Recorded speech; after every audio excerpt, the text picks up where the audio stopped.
factors that you're going to want to make sure you don't get caught in. These are the problems that we want to make sure we escape from. First of all, both parties have a valid viewpoint, so both perspectives must be considered. Secondly, right versus right arguments stem from fears that we won't be heard or that what matters to us will not be considered. Thirdly, not listening is a form of control so as to avoid disempowerment. So in other words, the reason people don't talk is they risk disempowerment. However, such control or domination of one viewpoint never works in any relationship. You cannot use not listening in a relationship. Number 4, our biggest fear is being controlled, dictated to, disempowered, having no say, being unseen, feeling diminished, feeling irrelevant. That's what stops us doing any quality listening. That's what we've got to get out of the habit of doing. Fifthly, the conflict cycle causes love to be replaced by resentment and distrust. Another reason why we actually can't do this, distancing, ramping up. 6, distrust, that I've talked about in number 5. Then in number 6 means that self-preservation begins to dictate relationship dynamics. Now you'll know this. Most of you will probably be either in this relationship or previous ones at a point where self-preservation actually dictates what goes on. Now you know that if you're doing self-preservation, really you're just being more or less flatmates. Number 7, self-preservation means that no connection no longer matters as much as survival does. That's a terrible place to be, but most of us get there somewhere in our relationships. Number 8, the focus on self-preservation means that the focus on loving and affectionate connection gets minimized or lost altogether. And number 9, the way forward is for both parties to be heard, considered, and treated equally and respectfully. So one more slide before you give feedback. So, fundamentally, what you're going to give me as feedback is some variation on this, so I'm just interested to see what you come up with. Make every effort to support each other's needs and preferences. Everyone's needs and preferences matter. Number 2, remind yourself constantly of the good and loving qualities of your partner. You're with them because they had something special. Even if you lost a bit of that, this is why you're still there. You want that to return. Number 3, go out of your way to take time to work through difficulties, respecting the needs for mutual support of what is best for each other. Take time. Key bit is to take the time. Number 4, focus on the glass half full and remind yourselves and your partner of the value that we've got this relationship. Even though we've got this problem we need to work out, we've still got a relationship that has potential to be really good. Number 5, never take your relationship for granted, but consciously make efforts to improve your connection. I think there might be a couple of other bits. No. Oh, okay. Now I'll come to this in a minute because the next bit is really what we talked about last time, but I want to build on top of what you guys say now. So, could we have feedback now as to what you came up with as ways that you might break the deadlock? Can we start with the avoidance? Ian, would you like to start over in your corner? I think we'll just keep focused on this, if we can pick up voices, because no names will be used. Okay. Okay, my brilliant team has come up with this. There's a whole list. Oh. So we would schedule a meeting at an appropriate time, not like just before bedtime or anything. It's like something that works for both. And we would have a schedule, make sure we had a length of time for that meeting, knowing that we could just put our cards on the table and it didn't have to actually be resolved. And then, if it didn't get resolved, we could summarise where we got to and where we were at and what still needed to be worked on. And then before this discussion finished, there would be some positive words of appreciation and thanking. So if we were both a little bit worked up, that would hopefully diffuse that, and we could still be working on our connection. So that's thanking for a viewpoint, even if it's not my viewpoint. Like thanking. Or no, thanking for showing up to the meeting and participating and being, respectful listener and participant in the meeting. And also just some general words of appreciation of why you're in partnership with this person. Right. Yep. So, and then the nuts and bolts of the meeting would be, I statements and stating your feelings to start with, paraphrasing what has been said. So you can go, what I heard you say was, and both parties need to take responsibility for the length of time that they're speaking. So not one person just speaking and not stopping. And if you notice things are getting a little bit heated, it could be an emotional check-in with, how are you feeling so far? Right. And you could both go, well, I'm feeling a bit wound up, and maybe we need to just take some time out. Very advanced group. Very cool. It's easier said than done. Yes. Yes. We have to get the said bit first so we can do it later. Okay, so discipline group, what do you want to add to that? He's absolutely fucked us. Well, I think He's answered it all for me.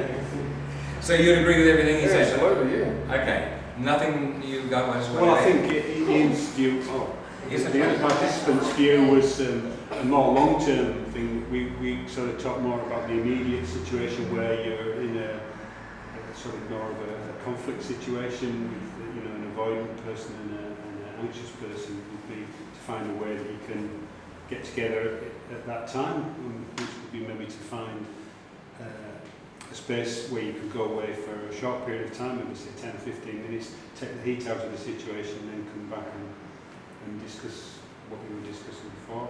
Or another thing might be to go for a walk to get out of the immediate surroundings. Right. And just often that To make it just chatting. yeah, So, yes, yeah, right. and often that can help. So you're really making sure that there's no distractions. We're just going to chat. Yeah. We're going to focus on right. Yeah, and also to try and find what's underlying the chaos, because often, anger is really an expression of fear. So if somebody's really afraid of something happening, then they become angry. And also you can't really communicate if somebody's really angry. I always think it's like a mirror. So if someone's really in your face, then your tendency is to react in Be the same way. protective. Yeah. Yes, that's right. So you can't really discuss anything when you're in that. Right. So in other words, if you're in reaction, probably not a good time to talk. Probably more reactions going to happen. Yeah. Very good, Al. Thank So I you. think that's what we discussed. Yeah. Thank you. All right. The anxious types. It looks like your numbers are dwindling. What would you like to say? So we just ask that they be calm and at least pretend to be engaged and open to whatever's going to be brought up, whether it's big or small, and not already have like a defensive wall up before a word is spoken. Just for them to know as well that we're not attacking them or criticising them, and to be open and understanding to listen to what is going to be said, that if you bring up something, it's not a personal attack on what they're doing. Right. So like making it clear to them that you're not trying to do that, right? But we're just State bringing it. up this issue, so don't take it the wrong way. Right. And obviously just be understanding too, because after going through this course and learning stuff too, like I think some of the guys are learning that it is hard for our style to bring something up like that in the first place. So just to know how fearful we are to even Raise it. talk about conflict and stuff, Yeah. to then just be a bit more understanding. And to receive physical contact, especially when feeling disconnected or anxious, like while having a chat. So having, you know, we were still talking, but just like having to reach out and hold our hand or, Yes, you know, right. put their arm on us, because like instantly that just makes us Yes. kind of relax. Very nice. So some sort of, that's important to go, so some sort of contact that says, I'm listening, you might be upset but I'm with you, that sort of thing, Yeah. reassurance. While Okay. we're still talking. Very nice. Thank you, that's very good, that's superb, thank you.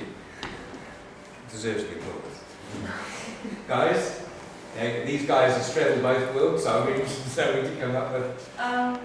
Very much the same. Communication being the key to all of it, but open communication, so it's a two-party thing, not just, you know, we want input. And then also I mentioned to the guys about bringing it full circle, so and when you get to the end of it, make sure there's an equal resolution, so no one's walking away going, oh, okay, well it got resolved, but I don't feel great.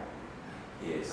You know, you're both walking away saying, do you feel like you need to be met? Do I feel like I need to be met? Yes, yes. Very good. Okay. Maybe if there's something to be like a job in progress, that's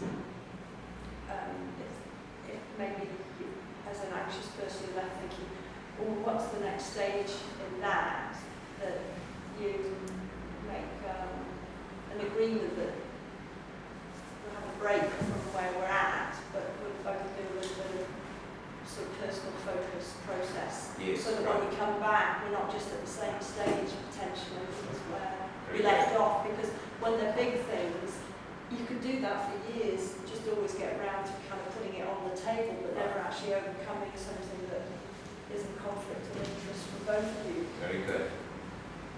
Very good. And I think probably most of the points you've got, there's in the summary that's following.